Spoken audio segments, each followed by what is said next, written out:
Yeah, so a lot of people have noticed that Hassan's views are a little bit lower than usual. There's a lot of theories out there as to why that might be. I don't think he's taken a massive hit as far as viewership goes, but he went from like the 9th most watched Twitch streamer to like the 14th most watched Twitch streamer. So, nothing to cry about, but still, if you are like in that top echelon, you're going to be paying attention to that sort of thing. And of course, a lot of, Hassan critics, people like Tim Pool, have seized on this. Let's take a listen to a few minutes of Tim Pool's recent video roasting Hassan's plummeting viewership and Hassan breaking down as Gen Z rejects leftism. Did you hear about that, Zach? Apparently Gen Z has rejected leftism. Okay, dude, here's what's fucked up. Young Gen Z men have rejected leftism. We are getting absolutely starched. That's why Hassan's flailing. Guys, I don't know what to tell you.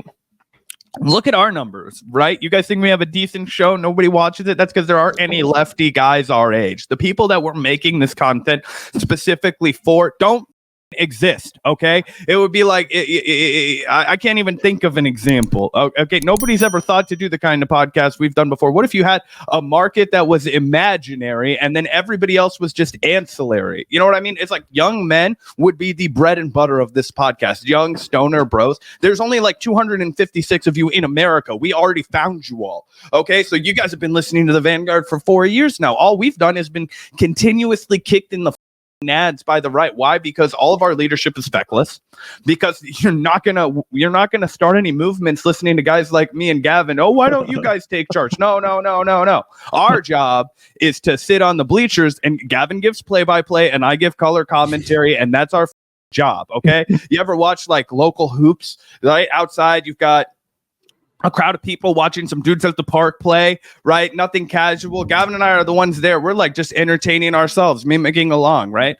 Okay. That's what we do for left. This is, we have 265 live views.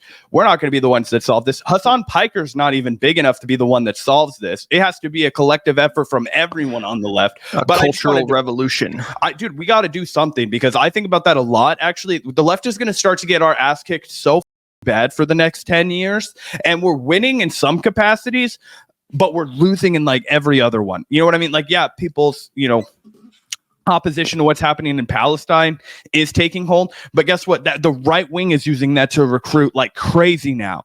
The right wing is using that to recruit like a motherfucker. The Andrew Tates, the Jacob Shields, the Tucker Carlson. Those guys are out there and they're looking for prey right now. And they're the young minds that haven't made, there's a time in your life when you're a young dude, because we're dumb as rocks. Okay. We're basically the last argument you heard. If you were talking to if you were listening to a guy that's got like the used car salesman bit down, the I can talk fast and I'm going to ask you questions, I can steer you towards a specific answer on, so it makes my argument, all those old tricks that somebody who does what I do for a living, they'll be like, oh yeah, this guy's fucking hustling everybody. He's working people. What about this, huh, guy? You got an answer for that? No, you don't.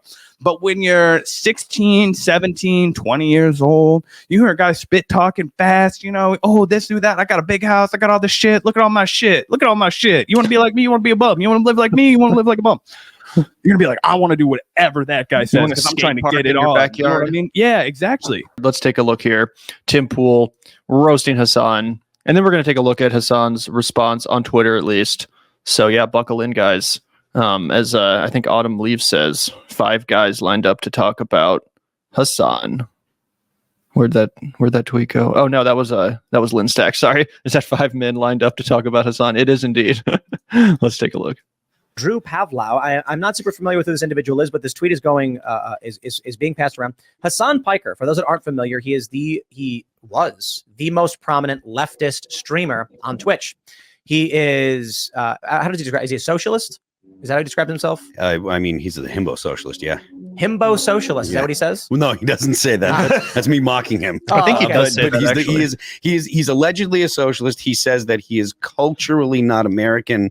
He rejects essentially everything that there is about America. So me too, based. His viewership is down 40% in 1 month. That's not even true either, because Hassan fucking loves going around and driving his fucking cars around LA and flaunting his wealth and shit. He's not this anti-American, I fucking hate everything about this country. That's not really an accurate description. What is the year of your birth, son? Psychologically 1960, Anyway. Also, I can't take anything seriously in this clip. Look at all of these guys. These are the dudes that are like not going to the high school dance because all the chicks are fucking lame this year, bro. All the chicks that are in our grade, bro, they're all fucking prudes, man. All these chicks suck, bro. Yeah, bro. The chicks before our grade, bro, they were wild, bro. The chicks used to go so fucking crazy at this school. Now they're all ugly, bro. They're all mid, bro. All these chicks are ugly, bro. I would never fuck with any of these chicks, bro. Meanwhile, from outside the dance, nobody asked them to go inside. They don't have any friends. This guy has a Make America Great Again hat that does not match. It actually clashes so much that it's making my eyes sore. This dude looks like on the bottom right that it was his dream to cash in a deal with Monster Energy drink, but he can't even tray flip. Bro over here is a wannabe Joe Rogan hunting guide, and I don't even want to talk about the Silicon Valley entrepreneur looking motherfucker. I can't believe you didn't even mention this guy's wall suit. He's wearing a is that what that wall abomination is? I was like, it clashes with the color. They're gonna be like, that guy's a fucking gay. I'll be like, yeah, whatever, bro. At least I know how to match my clothes. I don't need my mom to put them out for me. Yeah, dude, it's a build the wall suit. That's how the most disgusting eyesore I've ever seen in my entire life. I would throw up on it, but it looks like somebody already did. From averaging 49,000 viewers to 27,438. And I think the issue here is that, undefined from 30,000 to 9,000. That's more than 40%. I think what's happening is younger people are realizing that this leftist grift is just that. It's a grift. Here's a guy who, and so I'll to get to the gist of it, because I know it may be a bit esoteric to people who don't pay attention to the sphere of politics. But yeah, anyway, there's, Tim Pool and crew talking about. Yeah. Oh, you're good. Sorry. Oh, I was just going to say, this is a man who famously predicted that Donald Trump was going to win in a 48-state, 50-state landslide last time around. So for him to talk about grifting, right, for him to talk about, oh, man, he's clearly, the people are realizing the gravy train's over. This guy, I guarantee you, if Trumpian politics goes out of style and there's like a new age of like ultra conservatism, like evangelical wave, like, which I don't anticipate happens, but just let's imagine for a second that he would definitely, don a new hat, if you will. The guy already came from the "we are the 99% or whatever, and he's pivoted all the way to Donald Trump is based. Oh yeah, wow. You went from Occupy Wall Street to a Donald Trump sycophant, real estate billionaire tycoon mogul who shat away all of his fucking fortune to become the nation's most embarrassing, humiliating president of all time. He said a 50-state sweep, bro. I swear to God, that's not a cap. Yeah, he was like 50, maybe 49 states. Let's go, guys. Just completely shameless. But he went to Twitter, continued this line of argument against Hassan. This is why Hassan's viewership shattered. If he wants his views back, his only hope is to go full MAGA. Imagine if that happened. Just one day you just tune into Hassan and he's like, guys, I've had a change of heart. I think we got to make America great again. Yeah, so I don't think that Hassan's problem is that he needs to go full MAGA. Obviously, that would be stupid. Hassan replies to this. He says, unlike you, Tim, I don't need to sell out my values and grift to the right for financial gain. This plus Fine Stride has given me the liberty to not wear a beanie indoors 24/7. You should try it. That's fucking hilarious.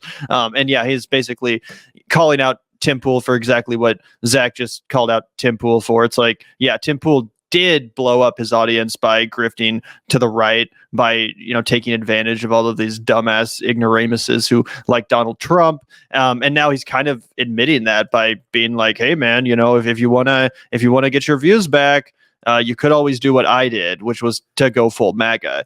So yeah, it's pretty embarrassing that Tim Pool just kind of makes that admission there without seemingly realizing it. But yeah, what a grifter.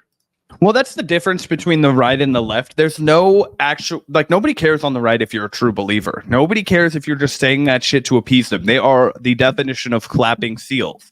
It's the same with the MSNBC watching stooges and the hardcore Democratic parties. They don't care if it's Morning Joe out there telling them this shit. They don't care if it's George W. Bush, somebody that they pretended to rail against for years and years when he was fucking up the American economy and foreign policy and killing a bunch of innocent Iraqis and Afghan people.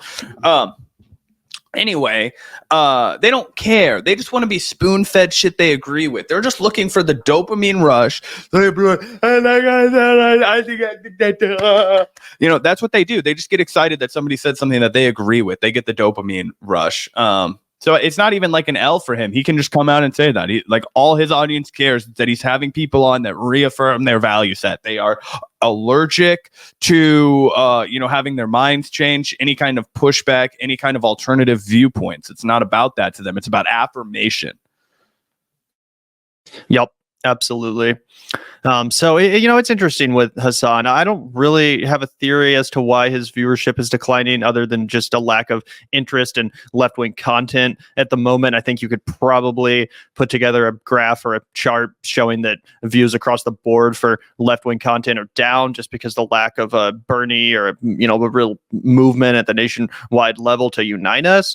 So it's definitely true that we're in an off season, so to speak. I think that probably has more to do with it than anything. Good old Sahil from Progressive Voice chimed in. I don't know if you guys remember that dude, but he had a theory. He says Hasan's audience is growing up, and as a result, growing out of his very one-dimensional content. He's getting too old and is unable to keep replacing his audience with people of the same age. His audience will go down since he can't replace his audience growing up with anyone else, which I don't really agree with. I don't feel like Hasan's content is like any more one-dimensional than his counterparts. Certainly not people like Destiny, for example. You know what I'm saying? Like, I don't really know what else he could do to spice it up or to make his content less one-dimensional. It seems like he does quite a lot. He does gaming, pop culture stuff. He talks about, entertainment and obviously politics as well, among other things. So I don't totally agree with this theory, Zach. What do you make of it?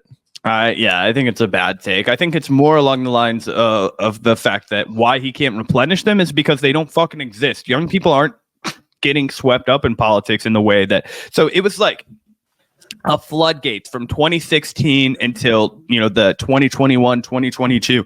Young people constantly getting exposed to new ideas, young people constantly being mobilized, young people wanting to talk about politics, wanting to be exposed to politics, wanting to be entertained with politics, right?